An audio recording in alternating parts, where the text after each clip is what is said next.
무역을 하죠. 자, 이제 마지막 장 남았습니다. 12장 무역 정책에 대한 논쟁. 한 절반 이상은 이게 반복되는 부분이 있습니다. 계속적으로 우리가 무역 정책에 대해서 이야기했죠. 그러니까 무역 정책을 한다. 그러니까 가장 기본은 무역은 자유무역이 가장 좋다라는 것이 경제학적인 판단입니다. 자유무역. 그러니까 소위 이제 고전학파적인 생각이죠. 그래서 시장에 맡기는 것이 제일 좋다라는 거와 마찬가지로 이것도 자유무역이 가장 좋다. 오케이. 라는 건데, 자유무역이 가장 좋다. 그리고 좋다는 것은 뭔가 하면 gains from trade가 있다. 무역을 통해 가지고 어떤 이익이 있고 그 이익이 뭔가 하면 어쨌든 양국에 다 복지를 향상시킬 수 있다라는 거죠. 자, 그게 가장 기본인데 거기에 대해 가지고 이제 무역을 어떻게 조정을 해 가지고 어떻게 나름대로 무역을 극단적으로 이야기하면 조금 왜곡을 해가지고 자기 나라한테 더 좋게 만들 수 있다. 라는 그런 주장을 하는 거죠. 그런 것이 이제 적극적인 무역 정책입니다. 무역 정책을 한다는 이야기는 결국은 무역하는 것보다는 무역을 안 하는 것 또는 무역 규모를 어떻게 줄이는 것이 더 좋을 수 있다라는 주장을 하는 거죠. 그게 이제 적극적 무역 정책을 하자라는 주장이고, 그 다음에 무역을 반대하는 반세계화 운동을 하는 사람들의 또 입장이기도 합니다. 입장이기도 하죠. 거기에 대해서 쭉 봤죠. 쭉 봤는데, 자, 거기에 대해서 지금 여기서 다시 반복을 한다 그랬는데, 이 두 가지는 사실은 앞에서 이야기한 부분입니다. 왜 그렇게 무역 정책을 해야 되느냐? 무역을 어떻게 조정을 해야 되느냐? 산업 자체에서 외부성 혹은 전용성의 문제가 있기 때문에 이런 경우가 있는 경우라면 무역 정책을 통해 가지고 그 나라의 복지 수준을 더 향상시킬 수 있다라는 주장을 하는 거죠. 그 다음에 또 하나 있는 것이 아마 여기 추가되는 아마 거의 새로운 내용일 겁니다. 이거는 불안전 경쟁 하에서 전략적인 무역 정책을 통해 가지고 자국의 산업 정책 또는 자국의 이익을 더 높일 수 있는 방법이 있다. 그런 경우를 보여주는 겁니다. 그래서 이런 경우 때문에 이제 무역에 대해서 자꾸 제한을 하고 정책을 하려고 하게 되는 거죠. 그래서 그 케이스를 보여줄 겁니다. 그 다음에 이제 마지막으로 무역과 인간에 대한 주장. 무역에 대해서 이제 또 반대하는 이런 이제 논리들이 있습니다. 주로 이제 이거는 굳이 나눈다 그러면 소위 좌파 이 운동가들이 반세계화 운동을 하죠.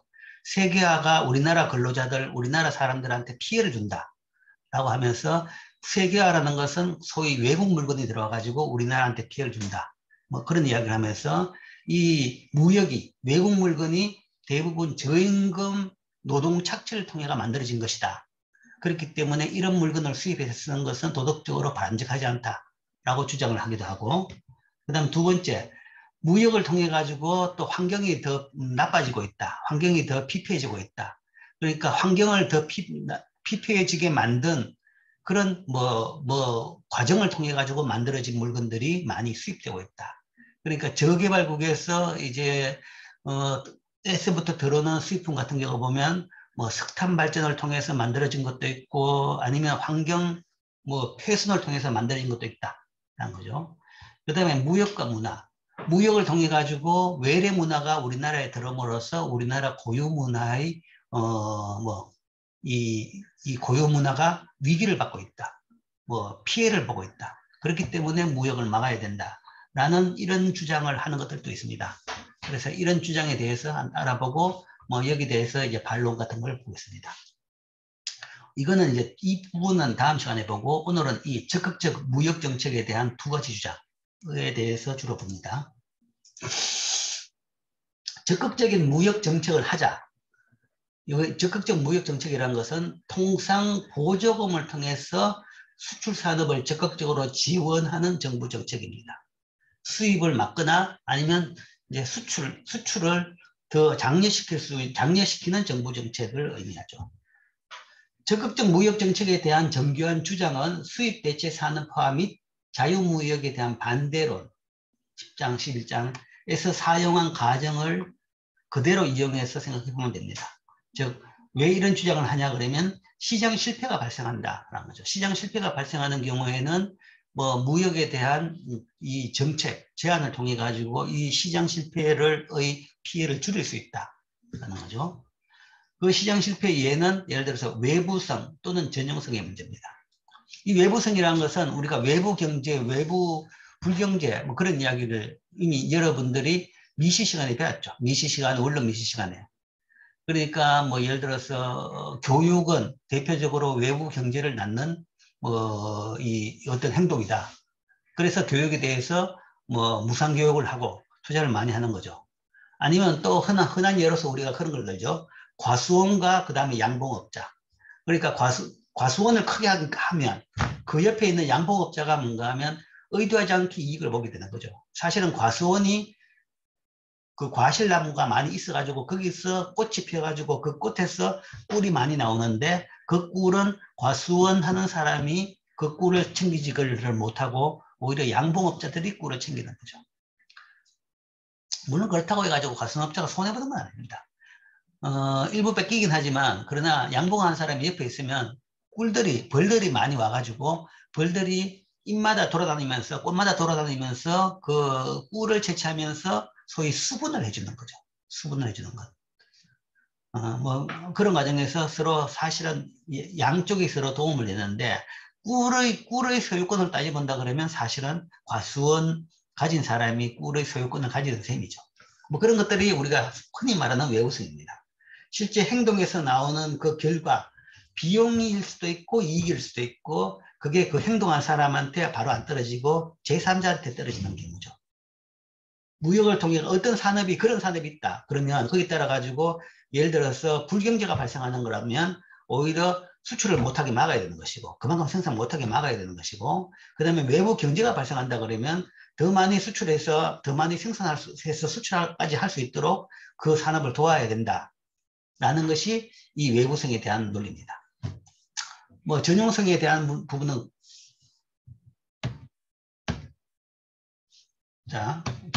입니다. 그래서 외부성 또는 전용성 문제. 뭐 뒤에 다시 설명하죠. 즉 모든 기회비용을 초과하는 수입을 발생시키는 불안정 경제. 이것도 초과 이윤이 되는 거죠. 그래서 이런 시장 실패가 있는 경우에는 적극적 무역 정책을 해야 된다. 이거는 이제 새로운 겁니다. 아주 새로운 건데. 자, 외부성 전용성은 신기술에 투자하는 기업들은 다른 기업들이 통상 새로운 기술에 대한 대가를 지불하지 않고 사용할 수 있는 지식을 창출한다. 새로운 기술을 만들었다. 아니면 새로운 상품을 만들었다. 그러면 새로운 것을 있는 것을 조금 개량시키는 것은 뭐 좀 할만하지만 새로운 걸 만드는 것은 굉장히 큰 투자가 필요합니다. 그리고 큰 뭐 아이디어랄까 뭔가 굉장히 중요한 것들이 필요하죠. 그러면 누가 한 사람이 그걸 만들어 놓으면 그 다음에는 이제 그걸 이용해 가지고 여러 비슷하게 개량시켜 가지고 뺏겨 가지고 또 다른 사람들이 그 물건을 이용함으로써 여러 사람들이 또 이익을 보게 되는 거죠. 자, 그 물건을 만들었다. 그러면 그런 식으로 다른 사람들이 이용하는 것이 우리가 전용성의 문제죠. 기업들이 다른 기업들이 쉽게 사용할 수 있는 신기술에 투자함으로써 사회에 추가적인 이익을 창출하는 거죠. 이걸 창출하는데 이 전용성 문제는 외부성의 한 예죠. 아까 이야기한 외부성의 예입니다. 새로운 기술을 창출하는 기업 이외에 다른 집단에 돌아가는 이익이나 비용이죠. 이 외부성은 투자의 사회적 한계 이익이 생산자 잉여로 대표되지 않음을 의미한다는 겁니다. 외부성이라는 것은 우리가 이야기하는 수요 공급 곡선, 수요 공급 곡선에 생산자 잉여, 소비자 잉여가 있죠. 그 생산자 잉여 부분입니다. 생산자 잉여가 소위 그 생산자가 자기가 만들어내는 잉여를 몽땅 다 표현을 못하는 겁니다. 일부는 그 그래프에 안 들어가는 외부에서 그 덕을 보는 그런 경우가 생기는 거죠. 이런 것들을 이제 전용성의 문제라고 합니다. 실제 이제 그 전용성의 문제 때문에 이제 법적으로 이제 이런 문제에 따른 과소 생산 아니면 과소 투자, 과소 기술 개발을 막기 위해서 만든 것이 소위 지적 소유권에 대한 제도입니다. 그러니까 특허권을 보호하는 거죠. 그래서 그 사람이 새로 개발했다. 그리고 개발한 것을 본인이 등록을 하게 되면 그 등록에 대해 가지고 제한된 기간 동안 뭐 10년인지 20년인지 그 제한된 기간 동안에는 배타적으로 남들이 그것을 뺏기지 못하게 비슷하게 만들지도 못하게 그 권리를 보장해 주는 거죠. 자, 그런데 이제 특허권이라는 것은 굉장히 좀 애매해요. 애매한데 뭐 이런 예를 이제 쉽게 하나 이야기해 볼까요? 80년대, 90년대 들어가지고 한 10년에 걸쳐가지고 큰 논쟁을 벌여진 것이 윈도우입니다. 마이크로소프트 윈도우. 자, 여러분들이 쓰고 있는 거죠. 여러분들 컴퓨터 쓸 때 뭔가 하면 딱 켜면 다 윈도우가 켜지는 거죠. 근데 이 윈도우도 사실은 뭔가 하면 이 전용성 문제가 엄청난 겁니다. 사실은 윈도우는 거의 누구의 말에 의하면 도용을 했는 겁니다. 도용. 누구 걸 도용했냐 그러면 스티브 잡스가 만든 애플 컴퓨터. 이 원래 마이크로소프트에서 만든 오퍼레이팅 시스템은 도스 시스템이라고 해가지고 이 마우스나 윈도우 인터페이스가 아니고 그냥 키보드로 명령을 타입하는 시스템이었습니다. 명령을 타입해가지고 뭐 타이프, 리스트 아니면 에디터 그런 식으로 해가지고 작업을 하는 모든 컴퓨터 작업 자체가 그 텍스트로 그러니까 키보드로 하는 형태였는데 스티브 잡스는 처음에 애플 컴퓨터를 만들면서 그 다음에 맥이라는 애플 컴퓨터가 그 다음 단계로 맥킨토시로 가면서 이 오퍼레이팅 시스템 자체를 소위 새로운 인터페이스를 만든 거죠. 마우스를 통해서 그냥 클릭으로 다 해결할 수 있는 그런 윈도우 시스템을 만들었는데 그걸 마이크로소프트가 그대로 뺏겼죠. 그래서 스티브 잡스가 죽을 때까지도 뭔가 하면 빌 게이츠 보고 따라장이 그러면서 뭔가 하면 계속 욕을 했습니다. 욕을 했고 그 다음에 그 때문에 소송도 엄청나게 걸었었죠. 사실 빌 게이츠의 윈도우 이전에 도스인데 도스는 사실은 빌 게이츠가 개발한 건 아닙니다. 다른 사람이 개발한 것을 참 눈에 있는 빌 게이츠가 IBM사가 이제 그런 오퍼레이팅 시스템을 찾고 있다라는 이야기를 듣고 열심히 찾아가지고 그 비슷한 걸 만든 사람한테 가가지고 자기가 사들인 겁니다. 사들여가지고 조금 손을 봐가지고 그걸 소위 IBM에 납품을 했는 거죠. 납품을 했고 그 다음에 맥킨토시가 나오니까 훨씬 더 오퍼레이팅 시스템이 좋으니까 그걸 소위 애플에서 똑같은 그걸 뭔가 하면 윈도우라고 해가지고 자기들이 또 그대로 또 뺏긴 거죠. 그런 것은 사실은 전용성의 문제가 생긴 겁니다. 그래서 엄청난 재판을 하고 나중에 뭐 사실은 보상을 하기도 했죠. 보상을 하기도 했는데 뭐 그렇게 본다 그러면 이 빌 게이츠의 마이크로소프트는 그렇게 독창적인 회사는 아니었어요. 진짜 독창적인 회사는 스티브 잡스의 애플이라는 거죠. PC라는 개념을 제일 처음 만든 사람이고 그게 새로운 창조를 한 사람이죠. 그 다음에 뭐 아이팟 그러니까 아이팟 그 다음에 더 큰 건 뭔가 하면 지금 여러분들이 다 쓰고 있는 스마트폰이라는 그런 개념을 처음 만든 거죠. 그러니까 PC를 처음 만든 사람이고 그 다음에 PC를 손안으로 집어넣는 사람이죠. 스마트폰이 바로 PC죠. 그런 것이 이제 새로운 창조를 한 사람입니다. 창조를 한 사람. 그래서 엄청난 전용성 문제를 일으켰습니다. 그 덕에 뭔가 뭐 엄청난 산업이 생겼죠. 엄청난 산업이 생겼고, 뭐 그 덕에 그 파생, 그걸 이용한 산업, 만드는 산업, 뭐 그런 것들이 엄청나게 많이 생겼습니다. 지금 전체 산업 생산에서 그 관련된 산업이 거의 최소한 한 1, 20%는 될 겁니다.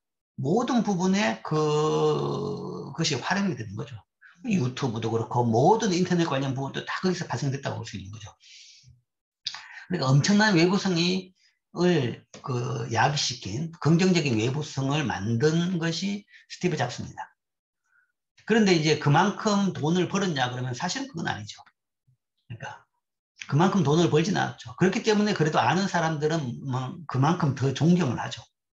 성질은 좀 개판이었지만 그러나 그만큼 존경을 하는 것이 이런 외부성을 많이 일으키는 새로운 창조를 해준 어떻게 봐서 뭔가 인류 발전에 한 방향을 제시해 준 사람이었던 거죠. 그런데 이제 그런 큰 변화를 일으킨데도 불구하고 그 변화에 대해 가지고 과실은 자기가 다 얻지는 못했다 하는 거죠. 뭐 이런 것이 일반적인 이제 뭐 외부성 문제입니다. 자, 새로운 기술이 외부성이 높은 사회적 한계 이익을 창조할 때 정부는 기술에 대한 투자를 적극 장려하기를 원한다. 그러면 이제 그런 기술이 있다 그러면 가만히 놔둘 경우에 민간이 그런 기술을 개발 못한다. 뭐 돈이 워낙 많이 들었어. 사람이 부족했어. 그렇다 그러면 이제 국가가 개입해가지고 그걸 도와줘가지고 그런 기술을 개발할 수 있도록 뭐 도울 인센티브가 충분하죠.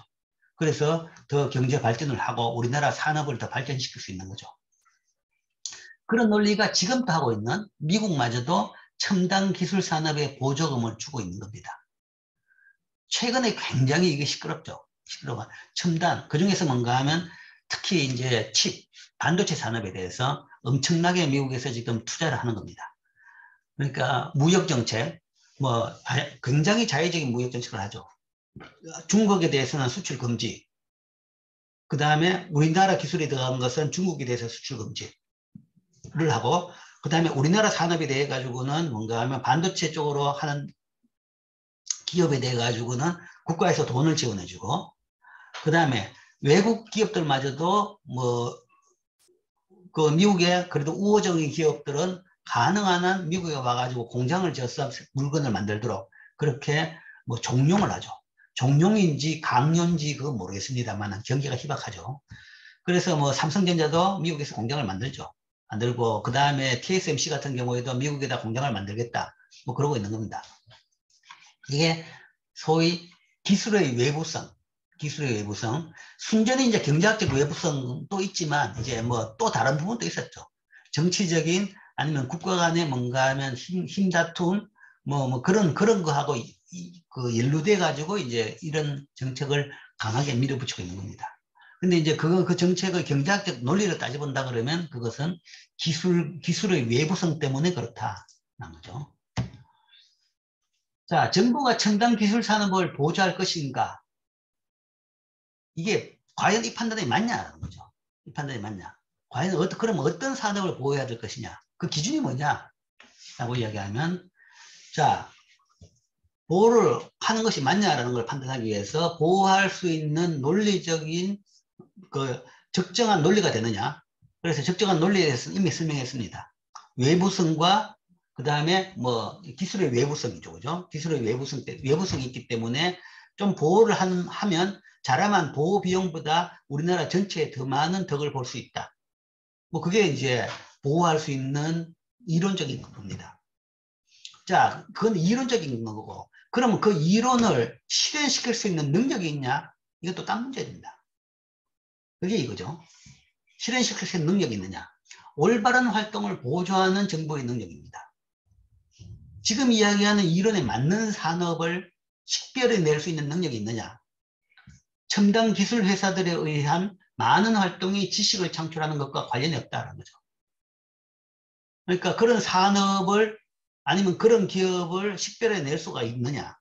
그 다음에 그런 부분에 대해서 지원을 해줄 수 있는 능력이 있느냐에 대해 가지고 미안하지만 경제학자들이 보기에는 노다는 거죠. 그런 식별 능력도 없고 지원 능력도 굉장히 약하다는 겁니다. 왜냐하면 지금 이야기하는 반도체 산업을 지원해 주자 라고 하더라도 이 첨단 기술 회사에 대한 지원이 어떤 의미냐는 거죠. 지원을 해주면 그 돈 가지고 지금 이야기하는 그런 기술 개발로 쓰는 것이냐, 그걸 그대로만 쓸 수 있도록 만드는, 그걸 관리하는 것이 굉장히 불가능하다는 겁니다. 즉 첨단 기술 회사들에 의한 많은 활동도 지식을 창출한 것과 관련한 것이 많다. 장비 구입이나 비숙련 노동자들을 보조하는 것은 통상 신기술을 창출하지 못한다는 거죠. 그 회사에 돈을 준다고 해가지고 그 회사가 하는 일이 모든 게 그런 일인 건 아니죠. 그런 R&D 파트는 모든 회사에서 뭔가면 굉장히 적은 비중입니다. 통상적인 일이 많은 거죠. 청소도 있고 조경도 있고 아니면 뭐 단순 조립도 있는 것이고 그 다음에 장비 사는 것도 있는 것이고 실제 이제 그런 기술 개발용으로 돈을 지출하는 것을 강제하기가 굉장히 어렵다. 그 다음에 지식과 혁신은 보통 첨단 기술로 분류되지 않는 산업들에서 창출된다. 자, 우리가 보호해야 될 첨단 산업이다. 라고 하는데, 과연 그런 산업이 뭐냐라는 이야기죠. 그런 산업이. 지금은 이제 반도체 문제 때문에 반도체 딱 이야기를 하고 있는데, 뭐 지금은 그거는 그래서 지금 이야기하는 기술의 외부성과는 좀 다른 문제가 있습니다. 정치적인 문제가 있는 거죠. 순전히 기술의 외부성에서 이런 첨단 산업이 어떤 산업이냐 그러면 잘 몰라요. 모르는 것이 돼봐야 합니다. 나와봐야 합니다. 기술이 개발돼야 이 기술이구나 라는 거죠. 대부분 뭔가 하면 지원해야 될 시기에는 이미 뚜렷한 기술이 안 나온 거죠. 해가 안 될 수도 있는 것이고 그 다음에 이게 방향이 틀린 방향일 수도 있는 겁니다. 그 다음에 더 그런 것이 지식과 혁신은 보통 첨단 기술로 분류되지 않은 산업들에서 나온 겁니다. 아까 스티브 잡스 예를 들었죠. 스티브 잡스가 엄청난 기여를 한 사람입니다. 이 기술의 외부성에 대해서. 기술의 외부성이라기보다는 뭐랄까 창의성의 외부성이라고 봐야 됩니다. 왜냐하면 스티브 잡스가 한 것은 어려운 기술은 아닙니다. 어려운 기술이 아닌 거죠. 새로운 기술을 만든 건 거의 없습니다. 스티브 잡스는 기존에 있던 부품을 가지고 PC를 만든 겁니다. 자기가 부품을 만든 적은 한 개도 없어요. 거기다가 뭔가 하면 스티브 잡스라는 사람이 공학적인 지식도 별로 없는 사람입니다. 고졸의 대학교 한 학기쯤 되죠. 고등학교 때 공학적 기술을 배울 일도 없고 대학교 때 뭔가 하면 그 학교에서 그래도 유일하게 기억에 남는다는 것이 캘리오그래피. 그러니까 뭐랄까 소위 우리식으로 이야기한다 그러면 붓글씨 그런 겁니다. 활자체. 그래서 맥킨토시 컴퓨터에서는 활자체가 굉장히 많고 다양하죠. 윈도우스도 활자체가 많은 이유가 맥킨토시 보고 뺏겼기 때문에 그렇습니다. 걔들의 재미에 그걸 했기 때문에. 그거는 이제 스티브 잡스가 그런 수업을 하나 들었기 때문에 컴퓨터에 그런 것들이 들어간 걸로 봐야 되는 거죠. 기술 개발 없이 그냥 뭔가 하면 디자인인 겁니다. 스티브 잡스가 한 것은 사실은 디자인의 능력이다라는 겁니다. 심플하고 사람들이 쉽게 쓸 수 있도록 디자인을 잘했다. 그게 PC인 거죠. 있던 TV 브라운과 모니터에다가 그 다음에 팔리고 있는 이 전자제품을 몇 개 모아가지고 그거 가지고 PC를 만들어가지고 처음 PC를 만든 겁니다. 그 다음에 소위 스마트폰도 마찬가지죠. 아이폰도 마찬가지죠. 아이팟도 소위 MP3 플레이어죠. 그 PC 중에서 소위 음악 재생 기능을 그 부분만 빼가지고 소형화시킨 것이고, 그 다음 PC 전체를 소형화시킨 것이 소위 스마트폰일 겁니다. 자기들이 소위 애플 컴퓨터 회사라는 것이 기술 개발하는 부분은 잘 없어요. 그런 공학적인 기술 개발하는 것은 잘 없습니다. 단지 뭔가 하면 이제 방향이 있다 그러면 이런 거 만들어 줄 수 있냐? 뭐 그런 정도를 물어보는 거죠. 즉, 주로 뭔가 하면 지식과 혁신이 이 첨단 산업이 아니라 어떻게 봐가지고 그때부터 나온 이야기가 소위 디자인이 뭔가 하면 기술이다라는 이야기입니다. 디자인. 그래서 애플 컴퓨터가 가장 뭐랄까 전용성 문제 때문에 부딪힌 것이 아까 말한 대로 윈도우 시스템. 그러니까 그게 마이크로소프트하고 뭐 한 10년 동안 재판을 벌인 거죠. 윈도우라는 것이 공학적인 큰 기술은 아니죠. 사용하는 인터페이스라는 이야기입니다. 인터페이스. 아이디어입니다. 인터페이스. 그 다음에 또 갤럭시하고 한 5년, 10년 동안 재판을 부딪힌 것이 이 스마트폰 끝부분이 뭔가 하면 둥그렇게 만든 거. 그게 기술인지 모르겠어요. 그런 이제 소위 디자인에 대한. 그 다음에 이게 스마트폰 이렇게 화면을 돌리면 손으로 돌리죠. 그죠? 돌리면 끝나고 나면 다시 처음으로 돌아오죠. 오른쪽으로 가면. 그걸 이제 갤럭시에 집어넣었다가 그 아이디어가 이제 애플이 만든 겁니다. 요즘 갤럭시는 그게 없죠. 한때 갤럭시는 그게 있었습니다. 그러니까 화면이 한 서너 개 정도 되어 있는 윈도우가 서너 개 되어 있다 그러면 그게 첫 번째에서 두 번째로 갔다가 세 번째로 갔다가 한 그 세 개라면 그 다음에는 뭔가 하면 또 오른쪽으로 더 돌리면 끝인데 뭔가 하면 첫 번째로 오는 그런 아이디어죠. 그런 것들이 뭔가 하면 소위 아이디어입니다. 첨단 기술이라는 거죠. 이런 것들이 지식과 혁신을 만드는 겁니다. 국가에서 지원하자 그러면 대부분 뭔가 하면 아주 어렵고 뭔가 공학적인 그런 복잡한 아니면 진짜 브레이크 스루한 그런 기술 다 이런 걸 이야기하는 거죠. 이런 걸 이야기하고 뭐 수소 경제, 핵융합 뭐 그런 아주 엄청난 뭐 이런 걸 이야기하는 거죠. 아니면 뭐 예를 들어서 바이오 쪽에서 뭐 어떤 뭐 그런 걸 이야기하는데 실제적으로 보면 산업을 이끌고 경제를 이끄는 것은 그게 아니라 첨단이 아닌 부분들이 주로 이끌었습니다. PC 관련돼 가지고는 대부분 첨단이 아닙니다. 이거는. 그 이야기는 지금 현재 국가에서 지원하는 첨단 산업 지원 그게 맞느냐 안 하는 거죠. 그게 진짜 이 기술의 외부성을 많이 일으키는 산업을 지원하는 게 아니라는 이야기죠. 특정 산업을 보조하는 대신에 미국은 조세를 통해서 연구개발을 보조하고 있다 하는 거죠. 일반적으로 이제 우리나라도 그렇게 많이 하고 있는데, 즉, 국가가 특정 산업을 식별해낼 수 있는 능력이 없다. 그런 경우에 그냥 일괄적으로 모든 기업들의 R&D 투자에 대해 가지고 뭐 지원을 해주는 그런 걸 하죠. 그래서 지원을 해주는 것도 그거 자체에 대해 가지고 그냥 돈을 주는 것이 아니고 세금을 깎아주는 거죠. 내야 될 세금을 깎아주는 뭐 그런 식으로 하는 겁니다. 이거 자체도 뭐 사실은 국가가 정확한 산업을 식별할 수 있는 능력이 없기 때문에 그렇다라는 이야기죠. 외부성의 경제의 중요성은 굉장히 높습니다. 그건 뭐 부정할 수 없는 거죠. 외부성이 경제에 미치는 영향의 중요성은 계량적으로 결정하기 굉장히 높기는 맞는데 결정하기는 어렵다는 거죠. 얼마가 되느냐라는 거죠. 그거는 뭔가 하면 그 케이스마다 다 천차만별 다르기 때문에. 그렇다 그러면 외부성을 창출하는 활동을 얼마만큼 보조해야 하는가를 말하기가 어렵다라는 것이고, 뭐 더한 것은 뭔가 하면 사전적으로 식별하는 건 불가능합니다. 이게 외부성을 일으킬 산업인지 아닌지를 알 수가 없는 것이고, 그 판에 뭔가 하면 만약에 이게 성공을 해가 외부성을 일으켰다 그러면 얼마만큼 일으킬지 그걸 사전에 예측하는 것은 불가능한 거죠. 그렇기 때문에 실제 이론적으로는 외부성이 있는 산업에 대해서 국가가 지원을 해줘야 된다라는 말을 하긴 하지만 실제 실행할 수 있는 능력이 없다는 거죠. 외부성은 또한 국가 간에도 일어날 수 있습니다. 모든 국가들이 한 국가에서 창출된 외부성을 이용할 수 있다 그러면 어떤 개별 국가도 산업을 지원할 동기를 가지지 않는 거죠. 그렇기 때문에 실제 많은 경우 저개발국은 선진국 가서 기술을 배워오죠. 가르쳐주면 배워오고 안 가르쳐주는 기술은 훔쳐놓은 게 또 있죠. 그래서 산업 스파이라는 것이 많이 나옵니다. 산업 스파이가 많이 나오고 그 때문에 거기에 대해 가지고 여러 이제 장치들을 많이 만들고 하는 겁니다. 뭐 국가 간에도 당연히 외부성이 존재하는 거죠.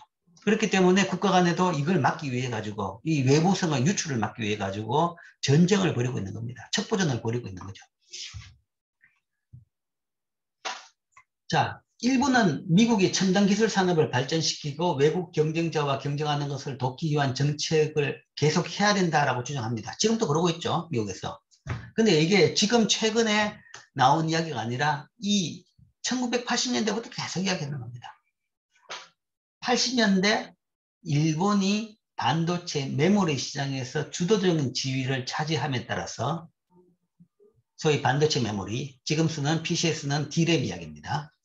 컴퓨터 및 관련 기술에서도 지배적 지위를 지니게 될 것이라는 두려움이 있었다 한 거죠. 그래서 이때 미국에서도 막 지원을 하자라는 그런 주장이 많았습니다. 즉 D램 같은 경우도 제일 처음에는 뭔가는 이 아이디어라든지 그런 것들은 미국에서 다 개발이 됐습니다. PC가 미국에서, 뭐 IBM은 메인 프레임워크, 그 다음에 PC가 주로 미국에서 아이디어가 만들어지고, 그 다음 생산되면서 거기에 대한 수요가 늘면서 이제 D램이 뭐 처음 만들면서 그런 D램이라는 개념이 있었고, 그 다음에 거기에 대한 수요가 늘면서 그 D램이 점점점 더 발전해가지고 집적도가 높아지는 거죠. 높아지면서 그 산업을 그냥 일본이 다 장악하게 되는 거죠. 초기에는 미국에 많은 뭐 텍사스 인스트루먼트 등등 많은 회사들이 있습니다. TI 뭐 등등 그런 게 대표적인 회사인데 그런 회사들이 이 메모리 칩을 만들었는데 시장이 커지니까 뭔가 하면 일본이 더 이 효율적으로 만들면서 그 시장에서 일본이 시장을 그냥 거의 다 장악을 했습니다. 그러니까 미국 회사들이 더 이상 채산성이 안 맞으니까 포기를 하고 거의 다 메모리 DRAM은 일본 회사들이 만드는 판이 된 거죠. 그러고 나니까 미국에서 이제 이런 이야기죠. 자, 우리가 저거 다 포기하면 어떻게 되느냐. 뭐, 내 일본에서 뭔가 하면 수입해가서 나중에 일본이 뭐 문제가 생기면 어떻게 될 것이냐. 이제 이런 걱정을 하는 겁니다. 기술 자립이 아니라 이제 이거는 생산 자립 이야기죠. 생산도 자립해야 된다. 라는 이야기를 하는 겁니다. 뭐, 그런데 사실은 그렇게 하지는 않았었죠. 시장에 맡겼죠. 시장에 맡겼는데, 뭐, 지금 봐가지고 그게 뭐 문제냐라는 거죠. 일본도 다 뺏겼습니다. 일본도 다 뺏겼죠. 일본이 다 장하고 있다가, 그 다음에 우리나라가 따라가면서 이제 우리나라가 지금 이제 거의 다 다시 또 뭔가 하면 일본의 시장을 거의 다 집어먹은 거죠. 그래서 지금 현재 D램은 세계적으로 3회사 정도가 돌아가고 있습니다. 의미 있는 생산량은 삼성전자, SK하이닉스, 그 다음에 미국의 마이크론, 이 3회사 정도입니다. 이 미국의 마이크론은 미국 회사하고 일본 회사하고 합친 회사죠. 마이크론은 일본 공장에서도 생산하고 있고, 마이크론은 미국 공장, 이 양쪽에 생산하고 있는 거죠. 그러니까 이때 뭔가 하면 서로 티격태격하고 경쟁을 하던 미국 회사, 그 다음에 일본 회사들은 다 망해가지고, 대부분 다 망해가지고, 지금 이제 마이크론이라는 한 회사만 남았죠. 그것도 시장의 비중이 20%도 채 안 되는 그런 회사가 남았습니다. 뭐 그런 걸 보면, 뭐를 해야 되냐? 그러니까 일본에 대해 가지고, 일본을 두려워해가지고 보호했을 이유는 없다라는 겁니다.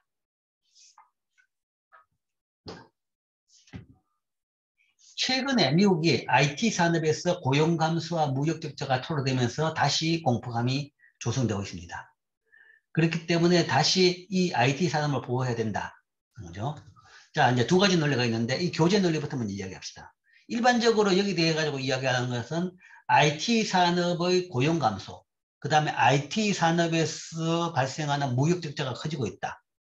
그렇기 때문에 이것도 우리 IT 산업도 우리나라 미국 내에서 고용도 유지하고 그다음에 적자도 안 볼 만큼 계속 할 수 있도록 지원을 해야 된다. 라는 것이 이제 그 IT 산업에서의 주장입니다. 산업에서의 주장인데, 자, 팩트를 보면 뭐 사실은 그래요. 무역 서주를 보면 미국이 IT 산업, 그러니까 IT 산업이라는 것은 뭐 스마트폰이고 아니면 칩이고 뭐 그런 거 다 포함이죠. 그죠? 그런 전자 중에서 IT 관련 그런 부분에서 90년대 말까지만 하더라도 흑자였습니다. 수입도 하지만 수출을 더 많이 했는 거죠. 흑자였는데, 자, 언제 뒤집어졌냐? 그러면 2002년부터 적자로 돌아섰습니다. 수출보다 수입이 많아지는 거죠. 그래서 지금 뭐 엄청나게 계속 적자. 그 이야기는 꺾여버리는 겁니다. 이제 미국 내에서 생산하는 것이 아니라 완전히 꺾여버린 거죠. 꺾여버렸기 때문에 계속 적자를 보고 있다. 그 다음에 고용을 봅시다. 고용을 보면 고용도 고용지수라는 것이 이제 지수를 이야기하는데 2000년 요게 100이고 요게 100이고 이때 비해 가지고 고용자 숫자로 본 겁니다. 여기 비해서 오른쪽으로 갔다는 것은 밑으로 갔다는 것은 고용자 숫자가 줄었다는 겁니다. 뭐 예를 들어서 여기 100이었는데 이게 빨간 선이 컴퓨터 및 컴퓨터 관련 업종이죠. 이것의 고용지수가 10년, 11년, 12년 보면 60입니다. 그 이야기는 40% 정도의 근로자들이 이 업종에서 떠나버렸다는 거죠. 뭐 자인지 타인지 아마 타이죠. 그 업종에서 뭔가 일자리가 없어졌다는 이야기죠. 그래서 IT 산업이 더 이상 미국에서 일자리를 못 만들고 오히려 뭔가 일자리가 점점점 줄어드는 실업자를 양산하는 산업이 됐다. 그래서 우리는 이 산업을 살려야 된다. 자, 이런 주장을 하는 겁니다. 자, 그런데 이제 그 주장이 돼가지고 그러면 어떻게 할 것이냐. 자, 이 말 들으면 그럴듯하죠. 그럴듯한데 이걸 좀 객관적으로 생각해 봐야 됩니다. 객관적으로 판단하기 위해서 위에 요거 한 부분도 있습니다. IT, 컴퓨터 산업뿐만 아니라 모든 제조업, 전체 제조업이죠. 제조업 토탈로 봐도 고용 비중이 줄어듭니다. 제조업 전체를 봐도 물론 이것보다는 덜 줄어들지만 제조업 전체를 봐도 고용지수가 뭔가 100에서 80, 지금은 70입니다. IT는 60이라서 더 낮지만 70입니다. 이 이야기는 전체 제조업에서 30% 정도의 근로자들이 2000년대 비해 가지고 지금 지금 10몇 년 동안에 일자리가 없어졌다는 겁니다. IT가 아니라 제조업이 다 그렇다는 얘기죠. 그래서 미국의 실업률이 크게 높아졌느냐? 또 그건 아닙니다. 그 사람은 다른 데 간 거죠. 다른 산업이 더 커졌습니다. 변화입니다, 변화. 그러니까 이거는 큰 흐름인데 산업의 서비스화는 지속적인 경제 발전의 결과입니다.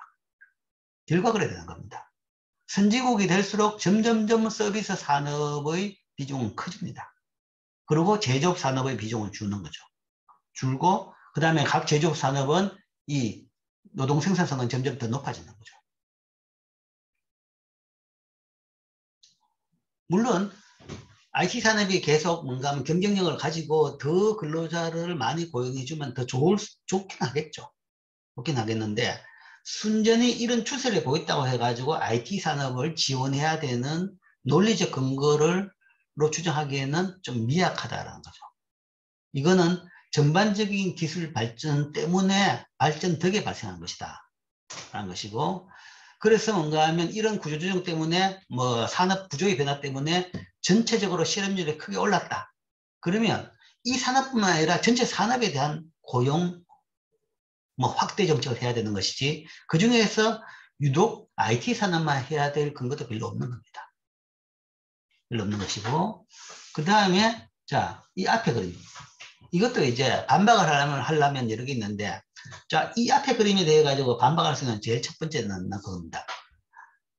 적자를 만드는 제일 큰 이유가 뭐냐? 소위 아이폰일 겁니다. 아이폰.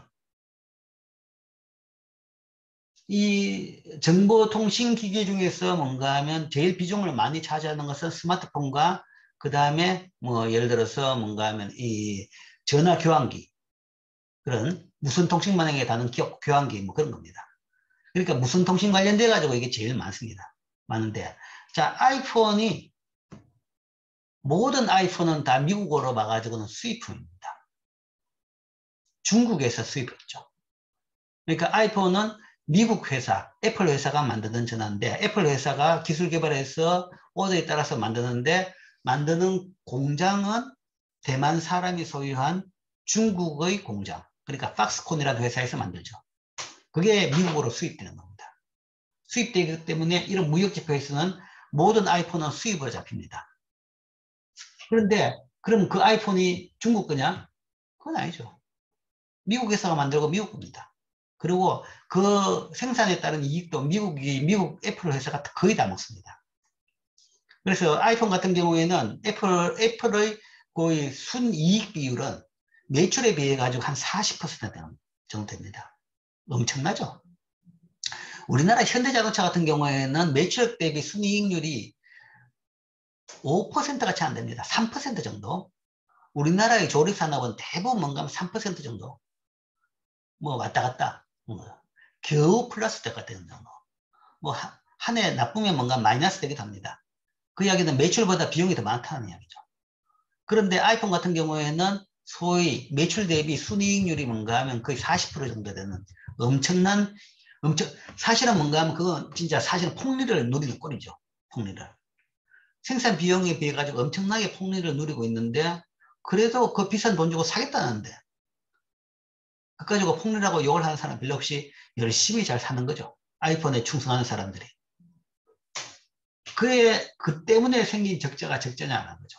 그래서 이 적자는 사실은 뭔가 하면 미국의 하청업체에서 만들어가지고 가지고 오는 겁니다. 가지고 오는 거기 때문에 이 적자가 사실은 전체적으로 미국의 기술의 외부성이 없어지는 적자는 아니란 거죠. 그래서 이런 걸 가지고는 뭔가 하면 이쪽 산업을 보호를 원하는 사람들은 이걸 들고 가가지고 논리를 이야기합니다. 이러니까 우리 산업 보호해줘야 된다라는 건데 실제 그 속을 보면 안 그렇다는 이야기죠. 이거는 뭐 이런 걸 이야기하는 것은 거의 뭐 음살에 가까운 것이다. 뭐 그렇게 볼 수 있는 겁니다. 어쨌든 뭐 이런 데이터를 가지고 미국에서는 IT 산업을 보호해달라라는 이야기하는 거죠. 근데 이제 이런 데이터 자체도 뭔가 하면 사실은 속을 보면 그 논리의 근거가 되지도 못하고, 그 다음에 실제 이제 그래서 보호해주고 싶다 그래도 즉 어떤 IT 산업이 어떻게 보호해야 될지 알 수가 없는 겁니다. 알 수가 없고 보호해줄 방법도 잘 없는 셈이죠. 뭐 그래서 우리가 일반적으로 경제학자 같은 경우에는 이런 경우에도 자유무역은 필요하다는 거죠. 단 지금 미국하고 중국하고 이제 분쟁이 되는 부분은 이제 꽤 관심을 가지고 그 다음에 일리가 있는 부분이 있어요. 자, 그것은 이제 기술의 외부성, 전용성의 국가 간의 문제입니다. 전용성의 국가 간의 문제가 있으면 이건 좀 차원이 달라지죠. 그러니까 전용성을 막기 위해 가지고 우리가 뭐랄까 그 특허권 같은 걸로 보장을 해줍니다. 그런데 그 특허권이라는 것은 그 나라 내에 미치고 조약이 안 된 나라끼리는 특허권에 영향을 못 미치는 거죠.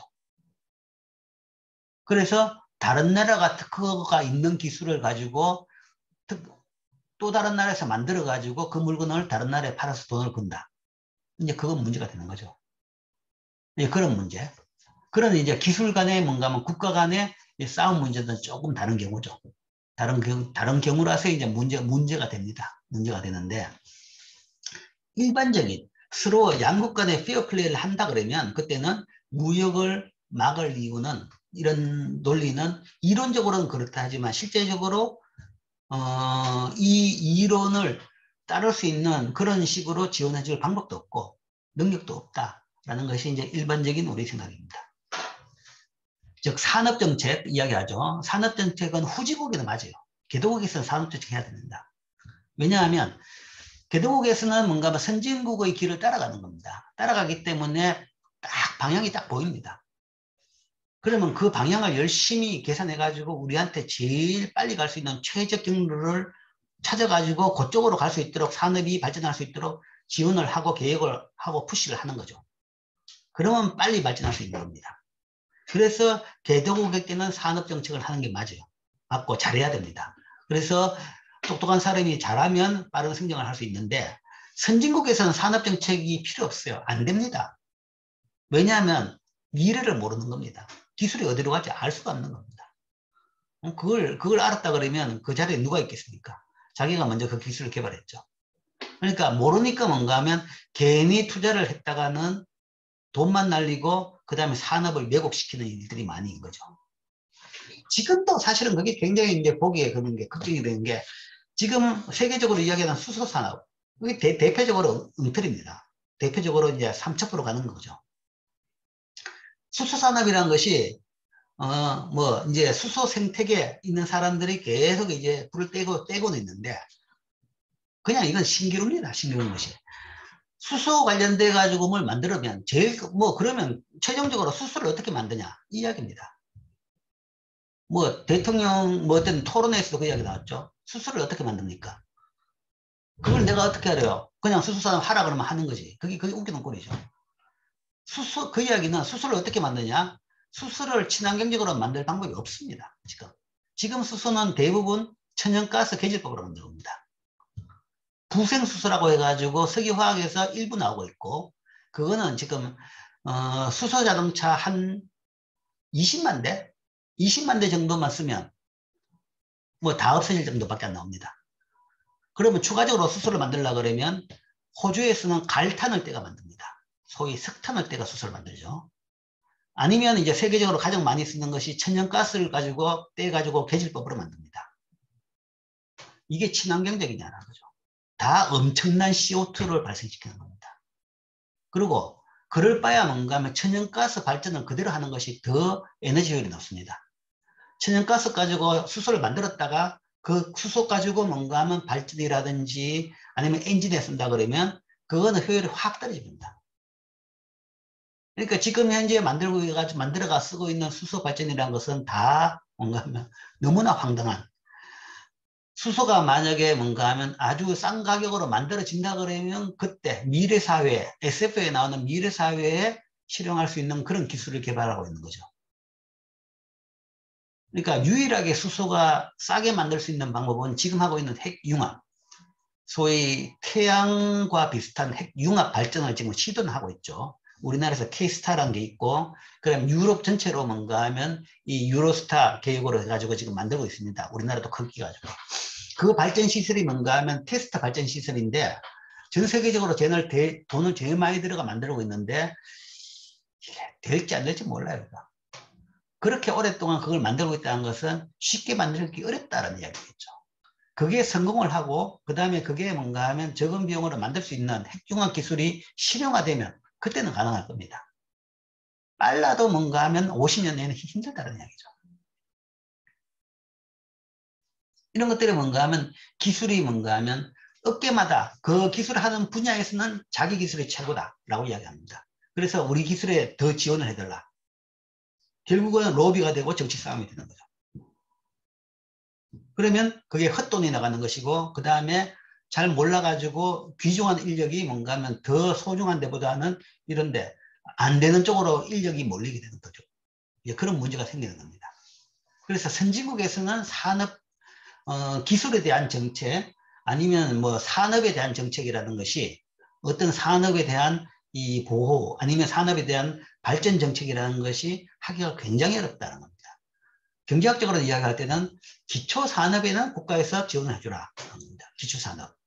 기초과학에 대해서는 지원을 해주고 그거는 기업들이 하는 것이 아니니까. 그 다음에 응용은 그냥 기업들이 하는 겁니다. 그러면 될 만한 데를 돈 될 만한 데를 찾겠죠. 그거는 뭔가 국가보다 기업의 능력이 훨씬 좋습니다.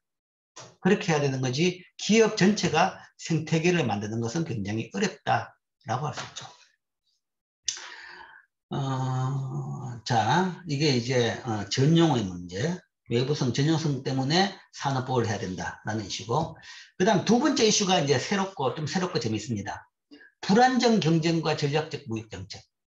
불안정 경쟁이 있는 경우에 전략적으로 무역 정책을 통해 가지고 그 나라 경제에 더 도움이 될 수 있다. 더 이익을 볼 수 있다. 그런 케이스를 보여줍니다. 불안정 경쟁은 전형적으로 독점 이윤이나 초과 이윤을 창출하는 소수 기업이 지배하는 그런 산업을 의미합니다. 우리가 여러분들이 미시에 보면 산업이 완전 경쟁 산업, 그러니까 일반적으로 우리가 수요 공급을 하는 그런 대부분 할 때 완전 경쟁 산업을 가정하고 하는 거죠. 그러나 현실을 보면 완전 경쟁, 그 다음에 과점, 독점, 독점적 경쟁, 이건 좀 다른 형태죠. 이렇게 4개 정도로 분류됩니다. 근데 대부분의 산업이 과점입니다. 대부분의 산업이 과점이라는 거죠. 완전 경쟁 산업이 실제 잘 없습니다. 자, 그걸 어떻게 아느냐? 기업 숫자를 보면 됩니다. 그 산업에 있는 기업의 숫자가 몇 개냐? 2, 3개, 서너 개, 2개에서 뭔가 하면 5개, 4개 있다 그러면 그게 과정 산업입니다. 수십 개 있다 그러면 그때는 거의 완전 경쟁에 가깝다라고 볼 수 있지만 한 손에 꼽는 기업들이 있는 산업이다. 그러면 대부분 과점 산업이죠. 뭐 콜라, 코카콜라, 펩시콜라, 비행기 여기서 예를 들죠. 보잉, 에어버스 뭐 그런 거죠. 뭐 예를 들어서 아까 말한 대로 D램, 삼성전자, SK하이닉스, 그 다음에 뭐 마이크론, 그 다음에 뭐 스마트폰, 뭐 애플, 삼성전자, 그 다음에 중국의 몇몇 회사들 뭐 이런 거죠. 그러니까 대부분 산업들이 사실은 불안정 경쟁 산업입니다. 완전 경쟁이 아니죠.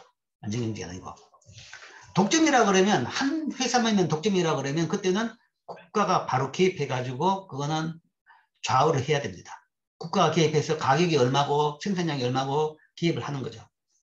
그래야지 뭔가 하면 독점 이윤이 없어지고 그 사회에 바람직한 생산량을 소비할 수 있는 양을 공급할 수 있는 겁니다. 이 과정 산업에도 마찬가지입니다. 그럴 필요가 있는 거죠. 필요가 있는데 자, 이게 이제 그 나라의 하나가 문제가 아니라 국가 간에 그게 경쟁이 될 때는 이제 다른 게임 틀이 되는 거죠. 이런 산업에서는 일반적으로 초과 이윤이 발생하는 소수 기업이 지배한다. 과접 산업도 불완전 독점과 마찬가지로 모든 완전 경쟁 아닌 모든 산업에서는 과소 생산, 그 다음에 초과 이윤이 발생합니다. 그렇기 때문에 기업들이 더 많이 생산할 수 있도록 어떻게든 동의를 한다든지 뭐 장치를 마련해야 됩니다. 이 초과 이윤은 모든 기회비용을 초과하는 수입을 말하는데 그 경제의 다른 곳에서 위험도가 같은 투자로 볼 수 있는 것보다 더 높은 이윤을 의미하죠. 근데 불안정 경제 산업에서는 정부 보조는 초과 이윤을 외국 기업으로부터 국내 기업으로 이전시킬 수 있다는 거죠.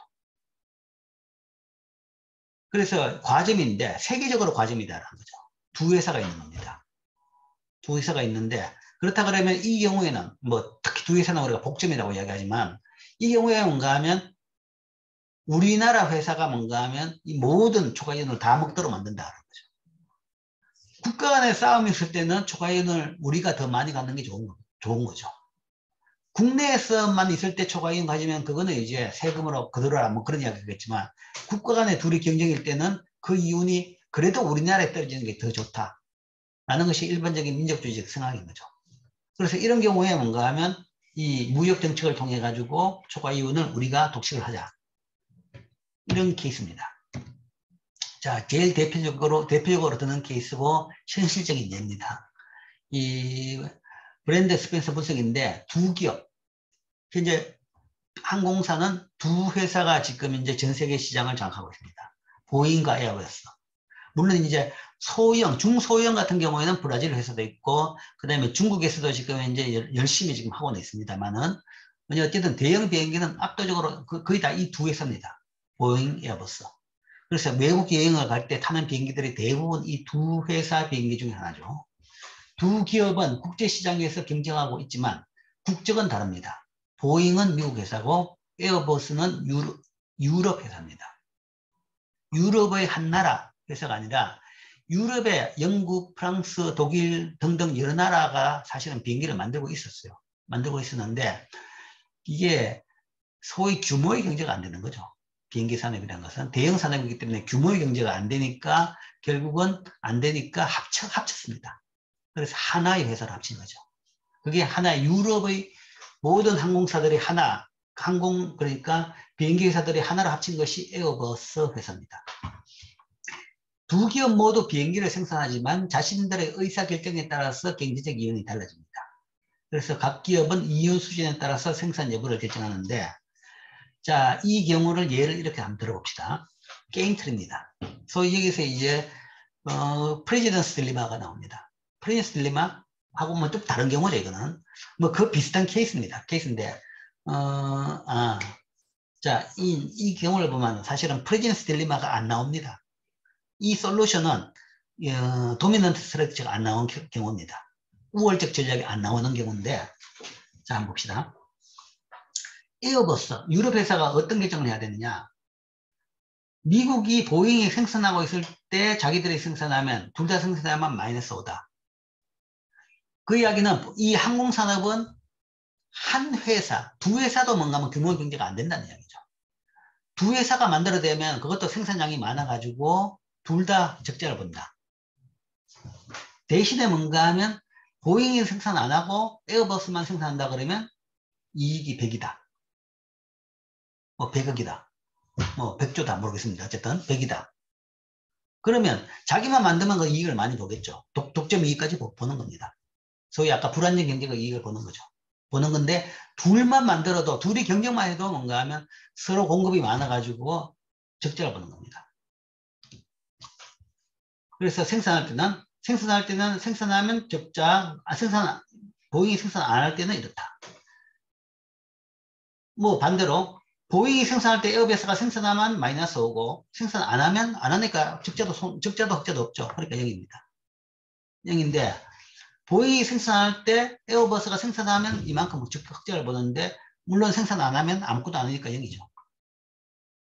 그럼 보잉 입장에서 봅시다. 보잉 입장에서 본다 그러면 에어버스가 생산하고 있다 그러면 그때 자기가 생산하면 둘 다 생산하니까 보잉은 마이너스 5 적자죠. 동일하게 적자입니다. 보잉의 얘는 밑에 있는 요 노란색 요 부분입니다. 페이오프가 요 부분이고 그 다음에 에어버스가 생산할 때 보잉이 생산 안 하니까 적자도 흑자도 없으니까 0입니다. 0이고 에어버스가 생산하고 있을 때 보잉이 생산하면 그때는 흑자가 많죠. 혼자 생산하니까 많고 그러나 둘 다 생산 안 하면 뭐 당연히 둘 다 0입니다. 아무것도 없습니다. 자, 이런 경우에 우리가 일반적으로 죄수의 고민, 프리즈너스 딜레마 같은 경우에는 이 우월 전략을 찾죠. 그러면 우월 전략이 보통 이제 자백하는 거다라는 게 나왔죠.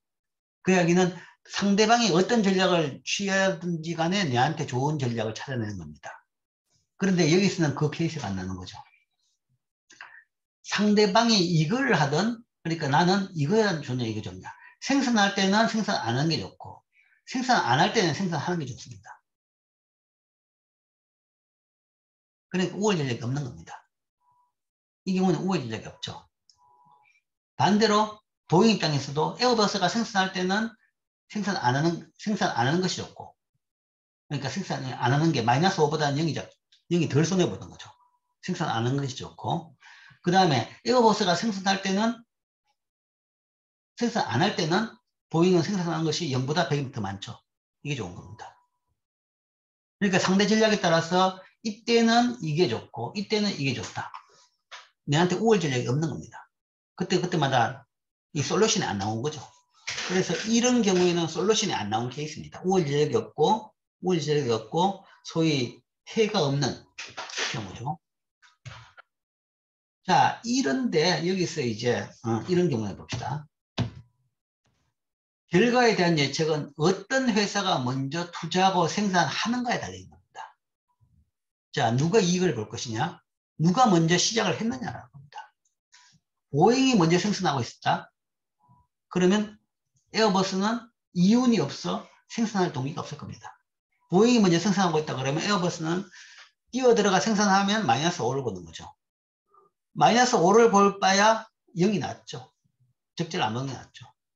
그래서 보잉이 먼저 생산했다 그러면 에어버스는 생산 안 하는 게 맞는 것이고, 에어버스가 먼저 생산했다 그러면 보잉도 생산 안 하고 그냥 손 놓고 있는 게 그게 맞는 겁니다. 그러니까 누가 먼저 생산했냐에 따라 가지고 생산업자가 결정되는 겁니다. 이거는 전혀 경제적인 솔루션이 아닌 거죠. 아니지만 뭐 이 경우에는 이제 그렇게 된 경우죠. 자, 이런 경우에 만약에 우리가 손해를 볼 것을 두려워해 가지고 안 뛰어들었죠. 안 뛰어들었는데 어떤 정부의 개입에 의해 가지고 그 상대가 누리고 있는 100을 뺏어오자. 이게 가능할 것이냐라는 거죠. 이게 이제 정부 보조금입니다. 이런 경우에 EU가 보조금을 주면 보잉의 행동과 관계없이 에어버스 생산은 이윤을 낼 수 있어 결과를 변경시킬 수 있다. 자, EU가 에어버스한테 보조금을 줍니다. 얼마를 줬냐? 25를 준 겁니다. 앞에 이 페이오프에서 달라진 것은 딱 이 두 개입니다. 에어버스의 생산할 때의 보조금. 아까 마이너스 5였죠. 마이너스 5에다가 25를 더하니까 20이 된 겁니다. 아까 이때는 100이었죠. 100에다가 25를 더하니까 125가 된 겁니다. 그러니까 생산할 때 만약에 에어버스가 생산을 한다 그러면, 비행기를 생산한다 그러면 그때 보조금으로 25를 줬다. 국가가 준다. 라고 하는 거죠. 이렇게 되면 이제 결과가 달라지는 거죠. 이렇게 되면 결과가 에어버스가 무조건 생산하는 겁니다. 그러니까 보잉은 생산을 하다가 생산을 포기해야 되는 것이고, 에어버스가 생산하니까 이제 보잉은 생산하고 있다가 생산해서 뭔가 처음에는 100을 누리고 있었죠. 100을 누리고 있었는데 에어버스가 뛰어들어가지고 생산하고 되니까 보잉은 마이너스 5가 된 겁니다. 마이너스 5가 되고, 에어버스는 뛰어들면서 마이너스 5가 된 게 아니라 보조금 25를 받았으니까 20이 된 거죠. 그럼 20이 되는 거죠. 이렇게 되더라도 이익을 보고, 그 다음에 조금 더 기다리면 보잉이 마이너스 5를 보고 계속 있지는 않겠죠. 적자를 보고 있으면 그 다음에 결국은 손을 떼게 되겠죠. 손을 떼게 되면 에어버스 이익은 1로 갑니다. 125로. 그럼 우리나라가 생산 안 하고 있었는데 이걸 통해 가지고 저쪽 나라가 어떤 전체 큰 이익마저도 다 뺏어올 수 있다. 그러니까 25 투자해 가지고 100만큼을 더 가지고 오는 겁니다. 그게 이제 보호를 해야 된다는 논리인 거죠. 그리고 실제 그렇습니다. 실제 그래서 유럽에서 에어버스에 대해 가지고 지원을 했죠. 많은 나라들이 보조금을 줬습니다.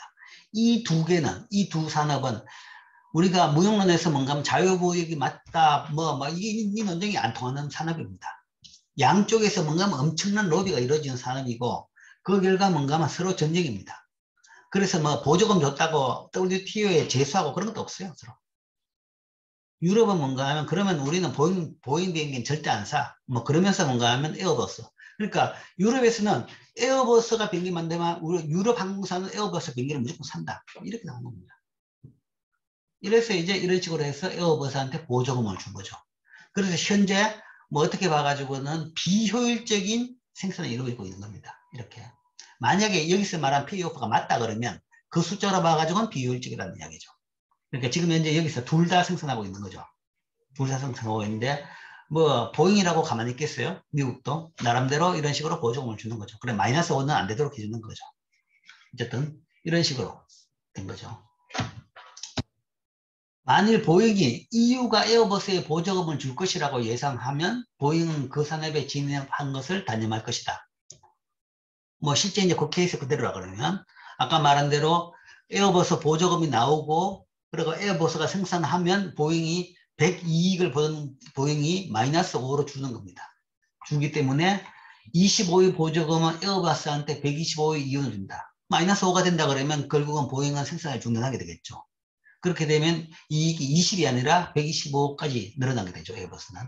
그 보조금은 해외 경쟁 억제 효과 때문에 보조금 자체보다 더 많은 이윤을 가져줬다는 거죠.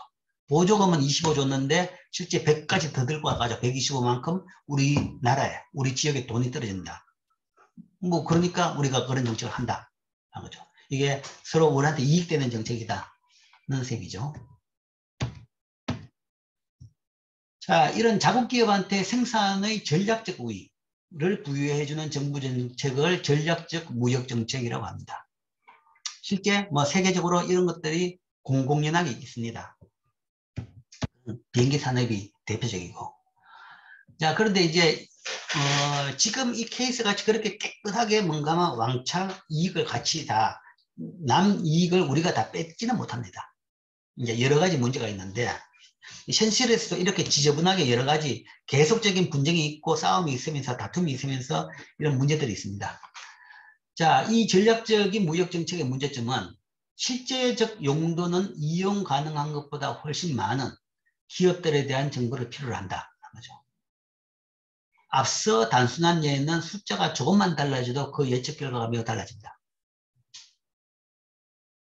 진짜 25를 지원해주면 에어버스가 그렇게 125를 먹을 수 있을 것이냐? 보통 안 그래요. 25를 지원하면 그 나라에 떨어지는 것이 25다. 25만큼 안 떨어집니다. 계속적으로 더 지원해서 국가 지원으로 살아남는 회사는 계속 지원을 더 요구합니다. 이제 이게 문제인 거죠. 논리는 뭔가 아주 깨끗하게 보여졌죠. 그거는 이제 아주 드라마틱한 케이스를 만든 겁니다. 그런데 현실은 안 그렇다라는 거죠. 숫자가 조금만 달라져도 예측 결과가 달라진다. 그리고 그렇게 깨끗한 숫자가 나올 수 있는 경우가 잘 없더라. 정부나 경제학자들이 기업 이윤을 예측할 때 정확하지 않다면 어떠냐는 거죠. 예로 보잉만 하는 더 좋은 기술을 갖고 있어 에어버스가 생산한다 하더라도 보잉이 생산한 것이 여전히 이윤을 낼 수 있다면 어떻게 할 것이냐. 이게 지금 현실입니다. 사실은 미국 쪽에서. 물론 이제 미국은 또 다른 부분도 있죠. 보잉 자체가 항공기가 아니라 전투기도 만드는 거죠. 규모의 경제가 다릅니다. 다르기 때문에 뭐 이런 기술이 있기 때문에 에어버스에 대해 가지고 유럽이 계속 보조금을 줌에도 불구하고 여전히 보잉이 세계적으로 비행기 공급은 뭐 압도적입니다. 에어버스는 뭔가 유럽 중심으로 이 소수 정도 팔고 있는 셈이죠. 두 번째, 외국의 보복 또한 발생할 수 있다. EU가 에어버스에 보조금을 주면 미국도 보잉에 보조금을 주어 두 기업의 생산을 단념시키면서 무역전쟁이 시작되고 세금만 날리는 것이다. 실제 이제 작정을 하고 하면 이렇죠. 그러니까 이래가지고 보잉이 망할 것 같다. 그렇다 그러면 미국이 달라들어가지고 세금을 줘서 같이 전투로 벌였을 겁니다. 근데 뭐 그러진 않았죠. 그러진 않은 것이 에어버스가 안 그래도 충분히 자기 능력으로 뭐 그 정도 보조금 가지고도 유지할 수 있었으니까. 그 다음에 모르죠. 표가 안 나는 항공기 산업을 통해서 보조금을 줬는지도 모릅니다. 그건 알 수가 없는 거죠. 어쨌든 표면적으로는 미국은 보조금을 안 요구로 나타납니다. 나타나면서 여전히 보행이 뭐 압도적인 지위를 가지고 있는 거죠. 이 전략적인 무역 정책은 다른 무역 정책과 마찬가지로 정체적으로 강력한 집단에 의해서 교묘하게 조정될 수 있다. 그러니까 이 강력한 집단이 우리가 이 산업을 보호해주면 이만큼 일자리가 많이 확보가 되고 유지가 되고 지원 안 해주면 지금 이만큼 많은 사람들이 실업자가 된다. 그 다음에 우리나라 산업이 엄청난 붕괴가 발생한다. 뭐 이런 식으로 뭔가 하면 과대 포장을 해내는 거죠. 과대. 이런 것들이 이제 교묘한 조정이라고 볼 수 있는 겁니다. 그리고 이제 덩치가 큰 산업일수록, 이런 산업일수록 뭔가 하면 강력한 집단이 만들어져서 이런 이 보이스가 커지는 거죠. 그러면 이 결정 자체가 객관적이지 않고 왜곡될 수 있는 가능성이 있는 겁니다. 이론적으로 지원해 줄 수 있는 논리는 있을지 모르지만 이런 문제가 있는 거죠. 이런 문제가 있기 때문에 과연 어떤 산업이 그런 산업이냐 정확하게 판단하기도 어렵고, 그 다음에 그 산업에 대해서 얼마만큼 지원해 주는 것이 합당한 것이냐에 대한 판단도 어렵다는 이야기입니다. 그래서 실제 지금 이제 이루어지고 있는 지원 자체는 대부분 다 로비 때문에 그렇습니다. 유럽에서도 유럽 전체, 그래도 뭔가 하면 우리가 유럽이 그래도 2차 대전 전만 하더라도 전 세계에서 최강자였는데 비행기 하나 못 만들면 되겠느냐 라는 그런 단순한 논리가 논리가 제일 큰 거죠. 그 때문에 뭔가 하면 소위 적자를 보면서도 비행기를 계속 만들 수 있도록 지원을 해주고 있는 꼴인 거죠. 그러니까 이거는 비경제적인 요인에 따라서 지금 계속 지원되고 있는 겁니다. 그러니까 경제적으로 봐가지고는 이 논리에 맞는 산업을 찾아내기도 어렵고, 그 다음에 지원을 해주는 정확한 액수, 그런 거 판정하기도 쉽지가 않다라는 정도로는 이야기할 수 있습니다. 자, 이게 왜 여전히 무역이 돼가지고 지원을 해주는 것이 지금 현재까지도 지원을 해주고 있느냐. 선진국들도 그런 지원해주는 사람들이 계속 있느냐. 거기에 대한 이제 원인과, 현황과 설명입니다.